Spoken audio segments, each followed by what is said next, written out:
Jemi rikthyer në studio. Përpara se të kalojmë pra tek kronikat e Butrintit dhe naftëtarit, sukseset e dy skuadrave, është momenti të ndjekim disa episode të diskutuara në takimet mes Lushnjës dhe Shkumbinit dhe Bylis dhe Dinamos. Nisim menjëherë me golin e parë të skuadrës lagunare, e cili është për të diskutuar i gjithi nëse e ka kaluar vijën e portës apo jo.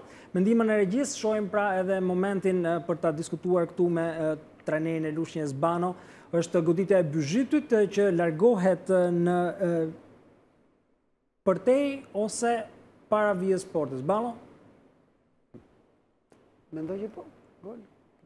Edhe në kontestim s'ka pas, edhe shiko dhe këmbët e futbollistit që janë brenda vizës portës. Kemi edhe dy futbollistët që mund të japin një opinion të çmuar lidhje me këtë është gol ose jo. Altin? Gol, është gol. Është gol. Se duhet këmba e majtë e lojtarit janë decisive, ndoshta?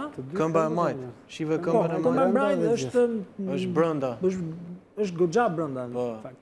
Këmba e majtë po ashtu edhe djatha që vjen nga shumë brenda për ta larguar, domethënë, që merr më shumë edhe vendimi i Virosit ka qenë menjëhershëm, në fakt edhe protesta nuk është se ka patur nga skuadra peqinase. Kështu që mendimi Besar, goli është i rregullt, ë? Përdesa duket brenda janë të dyja këmbët. Brenda janë të dyja këmbët. Këmbë e majtë, një gol i diskutueshëm. Kjo është pamja vetme që na mundsohet, është një plan që nuk është se të ndihmon shumë, por duke parë detajet, qoftë këmbët e mbrojtësit që është brenda portës, mund të japë një opinion. I goli diskutueshëm besoj nuk do ishte kaq që të kalonte kaq lehtë, nëse ishte aq i diskutueshëm. Kalojmë tek Bylis me Dinamon, kemi episodin e 11 metrëshit dhe një faull reagimi, është pikërisht momenti kur Ferraj reagon ndaj lojtarit të Bylis në dy momente tenton Besar? Sigurisht. Është veprim i gabuar nga ana e Kemi vetëm një karton të verdhë këtu. Ai ka tentuar të mbrojë topin, megjithatë shohim pas hapjet e brylave. Altin, sigurisht është e egzageruar si mbrojtje topi, ë? Në dy momente. Shohim edhe lojtarin e Bylisit që Një herë majtas dhe një herë djathtas. Shohim edhe lojtarin e Bylisit që në fillim i ka gjuajtur me bryl. Qofse shohim me vëmendje. Përpara. Ja, këtu. E shef? I ka gjuajtur me bryle edhe ka ardhur reagimi, po kjo jo, nuk justifikohet absolutisht jo, po. Ajo ka këto dy ndërhyrjet kanë ardhur si Haxho, këtu do të kishim vetëm një karton verdh apo? Po, mendoj direkt kartonin verdh për të dy. Sigurisht, kurse për mua ishte edhe ndëshkueshme ndërhyrja e lojtarit. Nuk është për të verdhës. I kartoni kuq aty do e prishte komplet trazira, pse kuqe duhet ta jepje më përpara kur goditi me bryl i Ballçit, pastaj goditi ai, kupton. Më thon drejtën kategori të parë, nëse jepet kaq lehtë një karton i kuq. Po, kartoni kuq jepet atëherë kur. Atëherë kur s'ke ç'a bën më.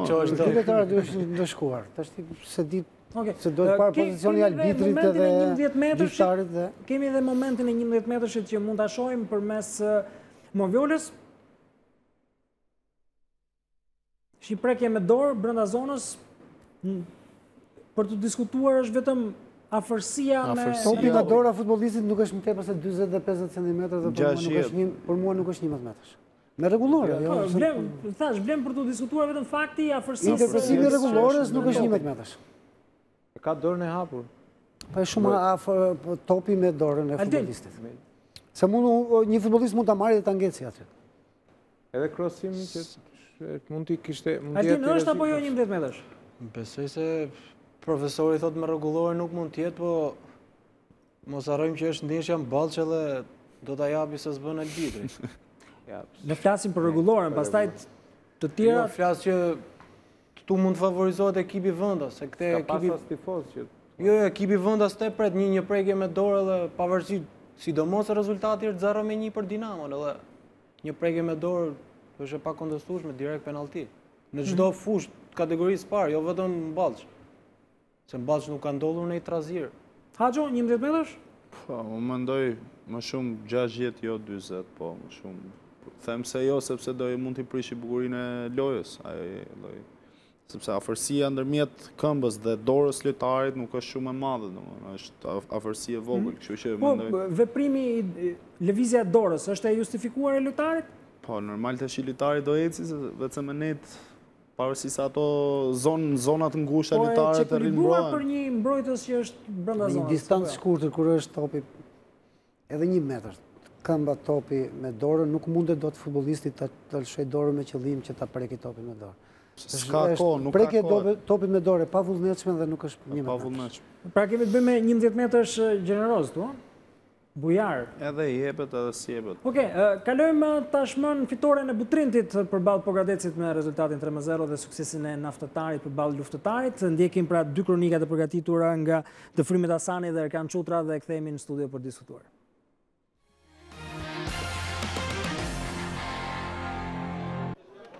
Butrinti si zakonisht është mbret në fushën e tij. Madje këtë herë me shifra të thella dhe të pastra, 3-0 përballë Pogradecit. Minuta 20 nxjerr në skenë një aksion model. Pas një topit me çanet në fundore para Zenelin, që nxjerr të lira boshtën, por ky i fundit hap rrugë topit për zgurën që shënon golin e parë. 1-0 dhe Butrinti merr zemër kur mendon se mbetet në garë. Pjesa e parë mbyllet me këto shifra, ndërsa e dyta ka sërish gol tjetër për vendesit, kur në minutën e 64 përmes një kundërsulmi, njeriu gol lëra boshta pasi sheh dhe dalin e gabuar të portierit mik, si një snajper i vërtet shënon golin e dytë. Tashmë fitoria konsolidohet, por jo si e tillë, sepse shifrat do të shkojnë më lart. Në të 79-ën, Raboshta fiton një 11 metrash dhe po ky e dërgon topin sakt në rrjet. 3-0, një fitore ideale për sarendiotët që ruajnë vendin e tretë në renditje, duke shpresuar për ndonjë hap fals të rivalëve direkt, Lushnjës dhe Bylisit për Superligën.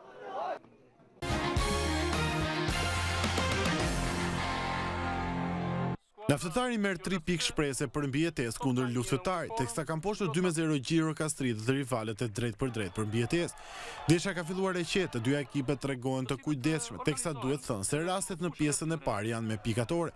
Pjesa e dytë ka më shumë histori. Zhbllokimi i rezultatit vjen në minutën e 63, kur Alushi ndjek me vëmendje aksionin e krijuar nga Zy Luftari dhe arrin të dërgojë topin në rrjet. Vetëm kaq duhet që tifozët kuçovar të çoheshin në delir. Miq mundohen të reagojnë, por e kanë të pamundur përballë mbrojtjes vendas. Kur u mendua se gjithçka do të mbaronte, vjen dhe goli i dytë për Naftëtarin. Në të 90-ën minutë është braziliani Dos Santos që arrin të ndëshkojë portierin Birja për të dytën herë. Me këtë fitore Naftëtari kalon Luftëtarin dhe shënjestron shkumbinin në garën për qëndrimin në kategorinë e parë.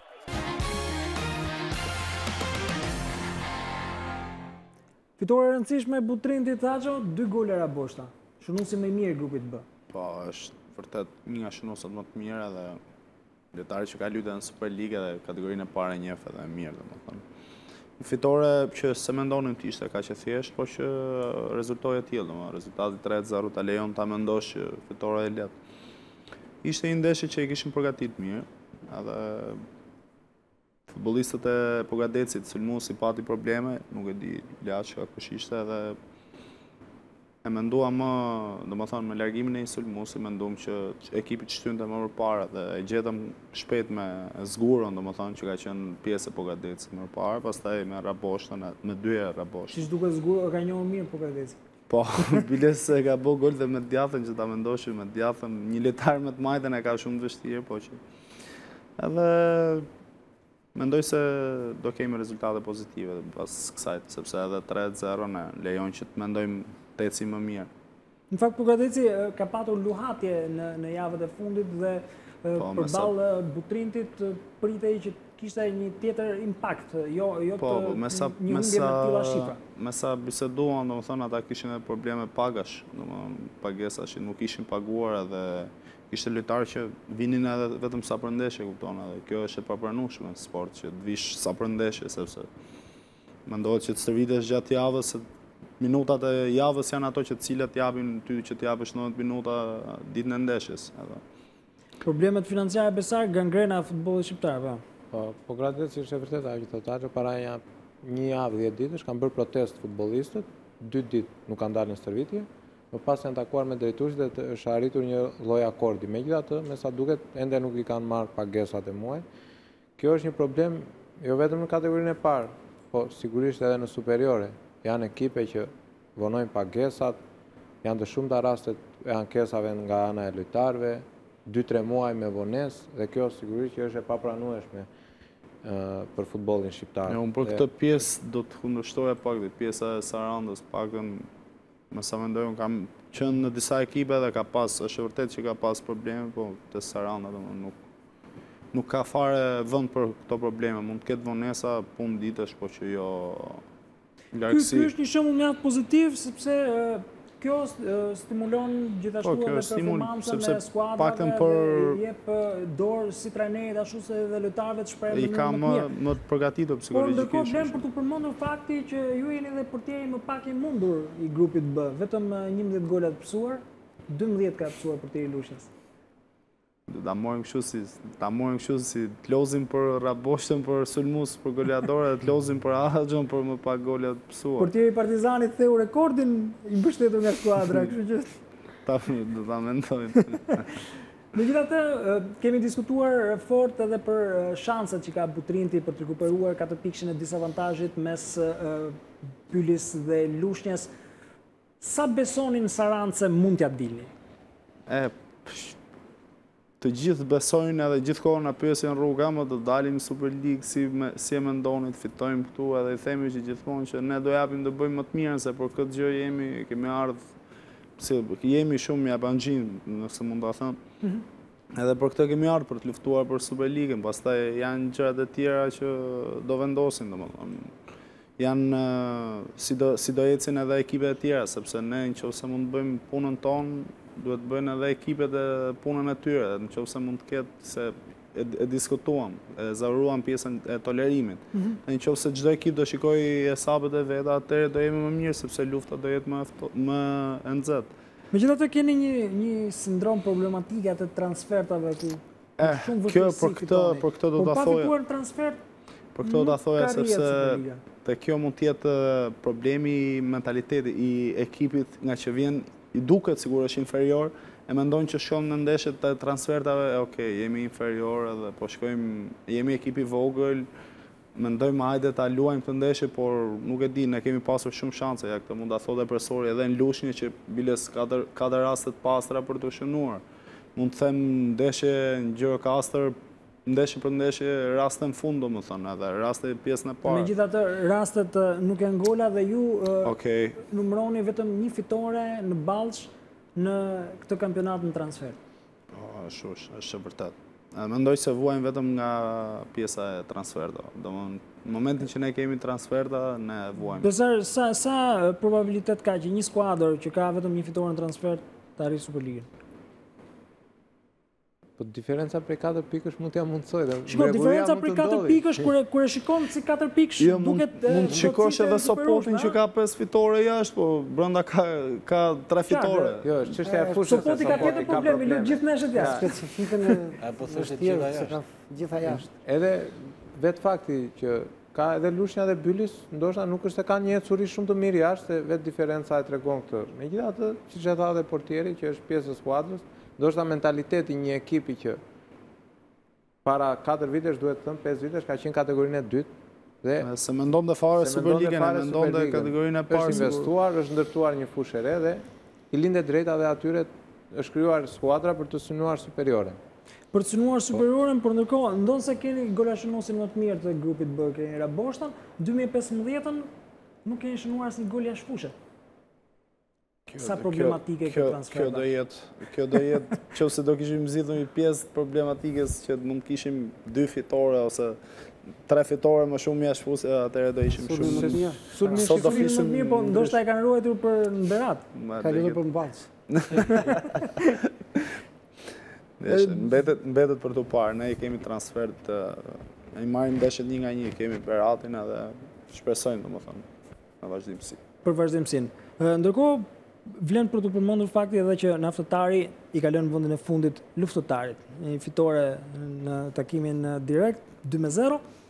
E ka bërë tashmë që Gjirokastritët janë në vend fundit, pavarësisht se me pikë barabarta. Po, për shkak të gola barazhit që është në avantazh të Naftarit, një finale mbijetese duhet të thënë ka qenë në Kuçov.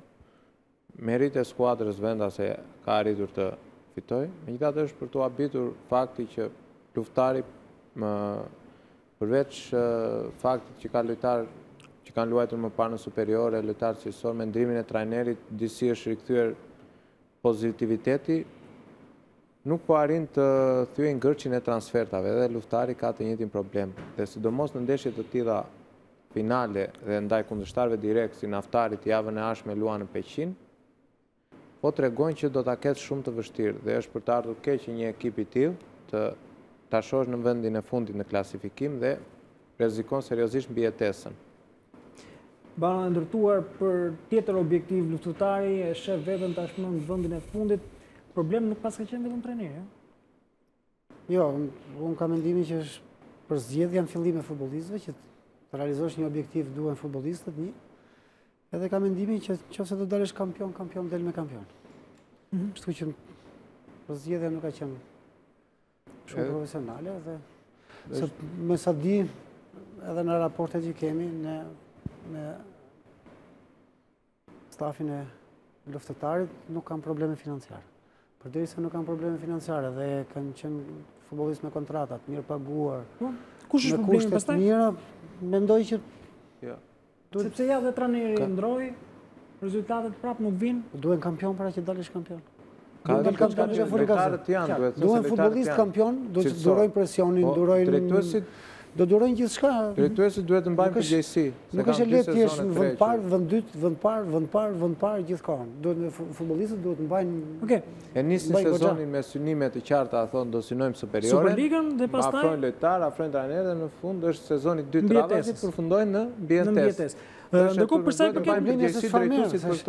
i përket mbijetesës. Ne kemi Sarandën, kemi 2 trajnerë që e njohin shumë mirë Jugun, që ka Sarandra, Hysi dhe Cikut. Shikoj për zgjedhjen e futbollistëve nga porta deri te Maja, që është Raboshta. Që janë futbollistë që durojnë presionin, janë kampionë. Edhe nuk janë rastësisht këtu ku janë. Ndoshta edhe për fat, kishin edhe pak fat, nuk do ishin 4 pikë me Lushnjën, por ndoshta mund të ishin edhe 2 pikë më tepër se sa Lushnjë. Se shikosh për bërjen e skuadrës, Sarandës është kanë të drejtuesi që janë të drejtuesi se kush i përzgjodhi ata futbollistë Sarandës. Është luftëtarin për Ciko dhe Hysi riformuar edhe një herë. Po. Besar kemi këtë luftën për mbijetesë 5 pikë nga vendi i fundit deri në vendin e 6. Gjithçka mund ndodh. Kush është më të rrezikuar? Është interesant. Duke parë kalendarin, mendoj se sigurisht Naftari, Luftari edhe Shkumbini janë ekipe që megjithatë jo më pak është edhe Tomori dhe Pogradeci në luftë për mbijetesë. Ndoshta të rrezikuara midis Naftarit, Shkumbinit dhe Luftarit, ndoshta do zgjidhja Naftarin, besoj se do jetë skuadra që do bjerë nga kategoria. Shkumbini do t'iki shumë shpejt lart. Pogradeci nëse ka ekipin shumë mirë, do t'iki shumë shpejt lart edhe kalendari i premton. Por mos harrojmë një dhuratë që mund vi nga Dinamo në rast se vinë ato pikët e penalizimit, Dinamo futet frikshëm në luftën për mbijetesë. Dinamo e shef shumë, e ma deri në fund të pjesën e pikëve, kur vjet data fundit, ka marru kampionati, pagu legë, dhe thot 6 pikë ka unë sigurojt, merën tjera. Dinamo ka 28 pikë, me ju e 6 pikë. Përfshihet fort në luftën për mbijetesë. Edhe këtë javë ka me Lushnjën, kështu që të shpresojmë për të mirën e Dinamos, një klub elit në futbollin shqiptar që kjo mos ndodhë, por gjithsesi kemi konsumuar dhe zauruar gjithçka në lidhje me javën e 21 të kategorisë parë për grupin A dhe B. Është momenti të shohim ndeshjet që do të pasojnë pra të javës së 22 për grupin A. Edhe përmes ndihmës grafike kemi Kamza Beslidhja, Kastrioti, Ada, Besa Tërbuni, Iliria Mamurasi dhe Burreli Veleçiku. Kush e ka më të vështirë, Mamurasi apo Tërbuni? Altin? Unë besoj të dyja. Të dyja. Okej, kalojmë në grupin B, aty ku Dinamo do të presë Lushnjën, Pogradeci Bylis, Tomori Butrinti, Sopoti Naftëtari dhe Shkumbini Luftëtari. Ishin këto pra ndeshjet që do të presim javën e ardhshme, java 22 për kategorinë e parë. Ne kemi mbërritur në fund. Falenderoj të ftuarit e mbrëmjes së sotme, trajnerin e Lushnjës Artan Bano, faleminderit kishit me ne. Gjithashtu gazetarin, kolegun Besar Bozgo, faleminderit Besar. Ashtu sikurse edhe 2 futbollistët, Altin Hoxhën e Beslidhjes dhe portierin e Butrintit, portieri më pak i mundur i grupit B. Haxho. Faleminderit kishit sot me ne. Ju kujtoj se në mesjavë do të vijojnë transmetimet transmetime sportive me përtej futbollit, ndërkohë që në fundjavë do të kemi emisionin në Radio Tirana nga njëra ndeshje në tjetrën në drejtimin e Erga Kryes, ndërsa të dielën e mbyllë Gerta Sako me rubrikën sportive. Bashkë do takohemi si gjithnjë të hënën në orën 18:30. Mirupafshim.